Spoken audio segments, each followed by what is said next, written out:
ನಾಗೇಂದ್ರ ರಾಜೀನಾಮೆಗೆ ಬಿಜೆಪಿ ನಾಯಕರು ಪಟ್ಟು ಹಿಡಿದು ಕೂತಿದ್ದಾರೆ.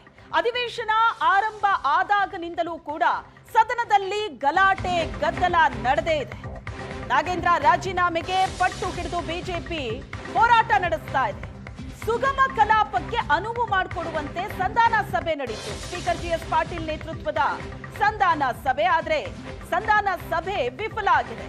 ಸ್ಪೀಕರ್ ಹಾಗೂ ಸಿಎಂ ಡಿಕೆ ಶಿವಕುಮಾರ್ ಅವರ ಮಾತಿಗೆ ಪ್ರತಿಪಕ್ಷಗಳು ಒಪ್ಪಿಲ್ಲ. ಯಾವುದೇ ಕಾರಣಕ್ಕೂ ಪ್ರತಿಭಟನೆಯನ್ನ ಕೈಬಿಡಲ್ಲ ಅಂತ ವಿಪಕ್ಷ ಹೇಳಿದೆ.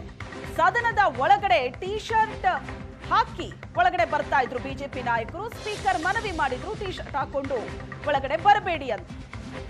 ಟಿ ಶರ್ಟ್ ಅನ್ನ ತೊಟ್ಟು ಒಳಗೆ ಹೋಗದಂತೆ ಸ್ಪೀಕರ್ ಮನವಿ ಮಾಡಿದ್ರು. ಸ್ಪೀಕರ್ ಮನವಿ ಮೇರೆಗೆ ಟಿ ಶರ್ಟ್ ಅನ್ನ ತೆಗೆದು ಒಳಗಡೆ ಹೋದ್ರು ಬಿಜೆಪಿ ನಾಯಕರು.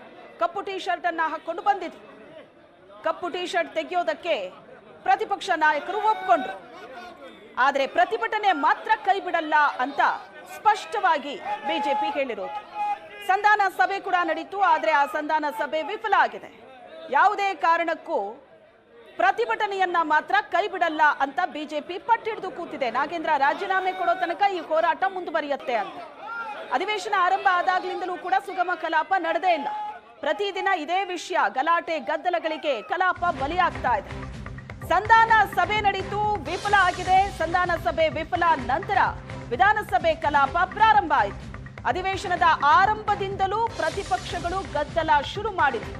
ಗದ್ದಲದ ನಡುವೆ ವಿಧೇಯಕ ಮಂಡಿಸಿದ್ರು ಕೃಷ್ಣ ಬೈರೇಗೌಡ.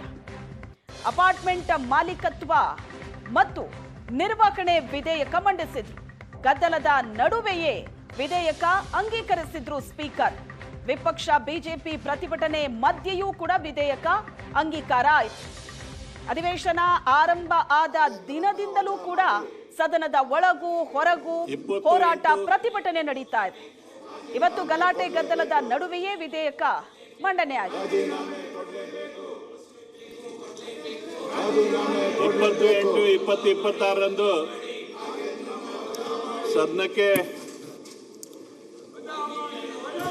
ನಿಗದಿತ ಸಮಯಕ್ಕೆ ಹಾಜರಾದ ಮಾನ್ಯ ಸದಸ್ಯರುಗಳು S D. Thammayya, S N. Subbareddy, doctor Mantharagowda, Shri Nayana Motamma, Lalitha Mallikarjun, Kariyammaji Naik, Katakagonda Vithal Dhonduba, Sharadapura Naik, Bheemanna T Naik, Ramappa Balappa Timmapur, Ravikumar Gowda, J T. Patil.